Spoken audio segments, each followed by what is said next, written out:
माण खटाव मतदारसंघात गेल्या 15 ते 20 वर्षांपासून सुरू असलेल्या जयकुमार गोरे आणि शेखर गोरे यांच्यातील राजकीय संघर्ष अखेर संपला। माजी खासदार रणजितसिंह नाईक निंबाळकर यांच्या यशस्वी मध्यस्थीनंतर जयकुमार गोरेंच्या प्रचारासाठी शेखर गोरे रिंगणात उतरले। ठाकरे गटाने तिकीट नाकारल्यानंतर शेखर गोरेंनी शिवसेना जिल्हा संपर्क प्रमुख पदाचा राजीनामा दिला। त्यानंतर त्यांनी राजकीय भूमिका जाहीर केली नव्हती। मात्र आता कुळकजाईमध्ये झालेल्या बैठकीत शेखर गोरे यांनी जयकुमार गोरेंचा प्रचार करणार असल्याचं जाहीर केलं।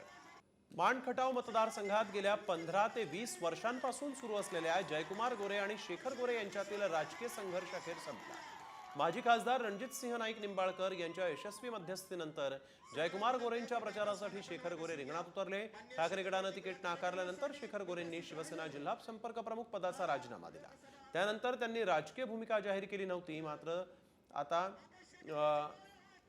कुळकजाईमध्ये झालेल्या बैठकीत शेखर गोरे यांनी जयकुमार गोरेंचा प्रचार करणार असल्याचं जाहीर केलं।